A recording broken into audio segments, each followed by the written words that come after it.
Coach, what was the message? The message that I'm proud of everything that they did. I'm disappointed, just like they are. I reminded them that we're 307 days into what hopefully is a long, successful relationship and program, and that it's okay to be disappointed. We have to be disappointed and upset together. And like I always do, I tell them I'm appreciative of them. I'm thankful. I'm grateful that I get to coach them. And we don't want to. Part of our identity is not being a front runner, and so again, just like every year, somebody's going to lose this game, and we have to remember what it feels like and make sure that it's not repeated. What did it work for your team? Oh, it was we couldn't gain any rhythm, field position. We got to get into drives better offensively. Defensively, we've been really good against the run lately, and we weren't. And again, we were just playing catch up, and we did a great job in the red zone, and we competed. But unfortunately, I think the turnovers, ultimately costed us. And I appreciate the way that the guys offensively battled and competed, but just not enough consistent, execution. What did you see from Drake tonight? You mentioned the turnovers. Yeah, this is, we can sit here and try to put it on one guy. You'll be disappointed because that'll never happen. It starts with us as coaching staff and making sure that, that we're doing our part. And then obviously we have to be able to execute. We got to be able to protect. When we do protect, we have to be able to progress through and throw the ball to the guy that's open and, and help the quarterback. And then he's got to be better. Like, that's just how it goes. So, that's never going to change. Is that the best team you faced this year? That's the best. Sorry, Karen. Yeah, that's the best team we faced, obviously, this year. Karen, I didn't hear you. I'm sorry. I was just wondering how valuable this experience. Well, it's only valuable if we understand what it takes and what we're going to need to do to improve. And if we don't do that, then it won't have been very valuable. We had a really, really good year and one that I'm proud of. But in this game, I don't think is a reflection of our year. We lost and we were beat. We were beat, out-coached and outplayed, and give them credit. Let's talk a little bit about their physicality. Obviously, they did a bunch of different things up front. Talk about that. And did they do? Well, I don't think they did anything differently. They pressured and moved, and when they didn't, sometimes we blocked them. Sometimes they didn't. Sometimes we gained yards. We hit a good play, positive 20-yard gain on first down, and go backwards. Too many third and long situations. So, they're a good football team, and we'll have to be able to learn from this and understand what we have to do to get back to this, and know how hard it is and how difficult every year is, and that it starts over. What makes them so good on defense? What distinguishes them from other top defenses? Well, I mean, they stop the run with some split safeties, and then they mix in pressure. They're talented. They play hard. Those are things that usually make a good defense, just like ours was. And so again, I thought our guys competed, and just in the end wasn't enough. Mike, what made the red zone defense so successful?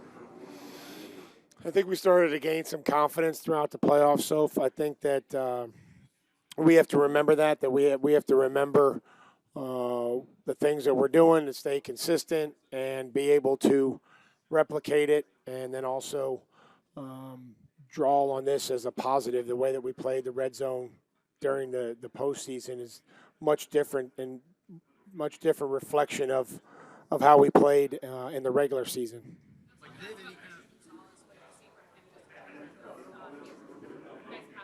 Sure, and again, Gonzo is one of our best players, and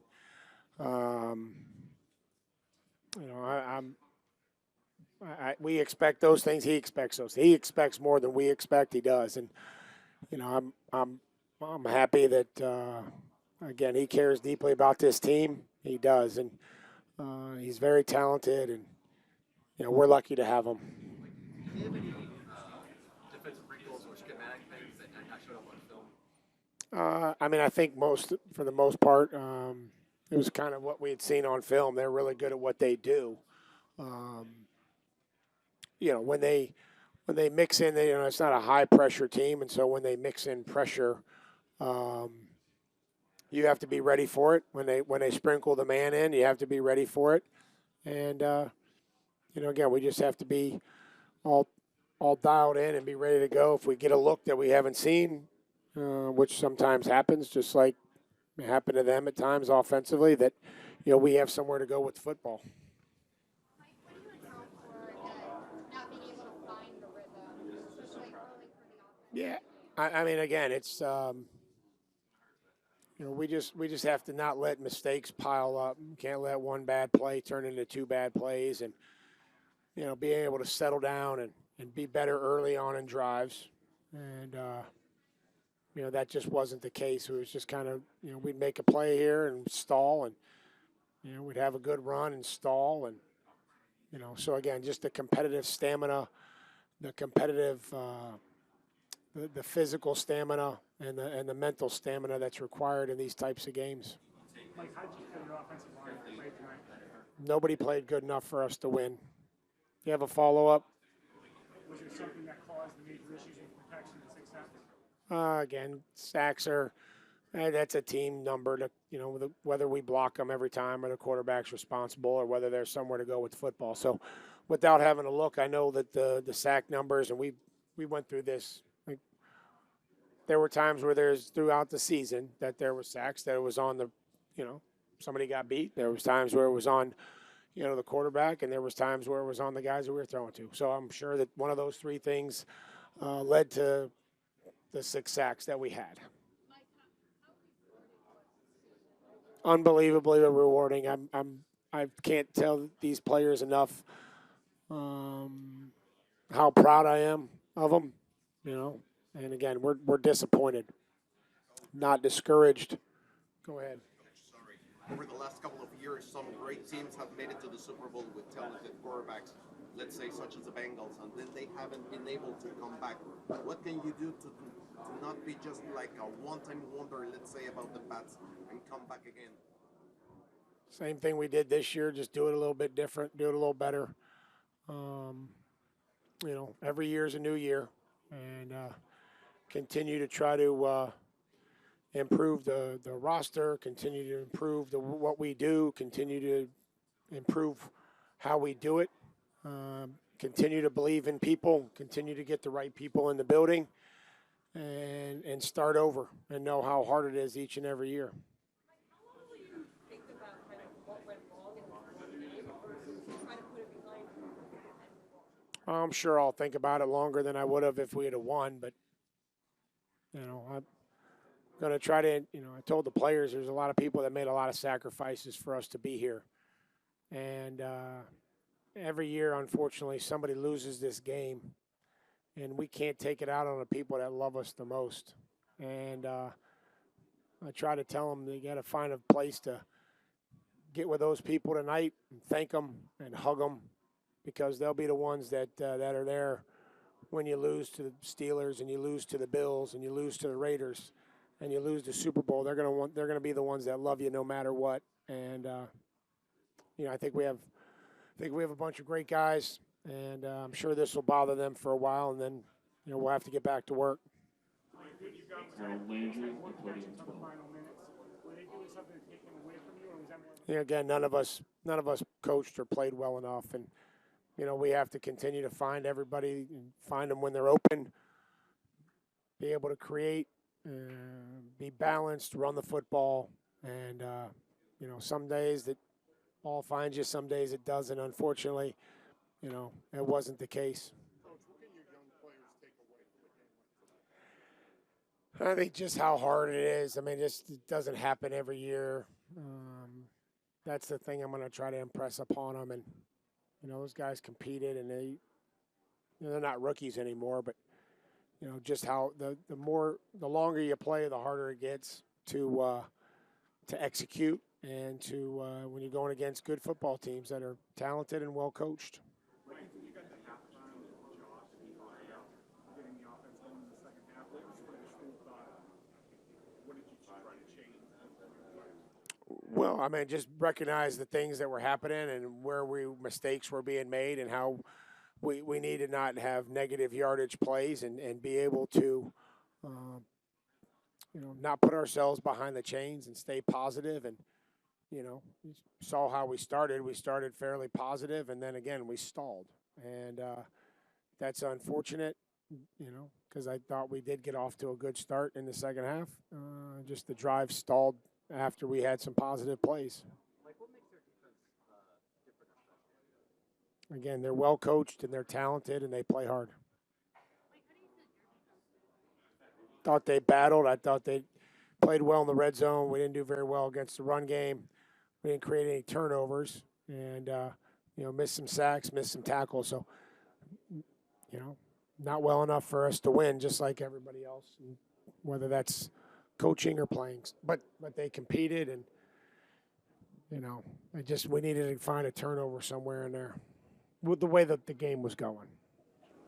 Mike, you got a lot of contributions from the rookie guys.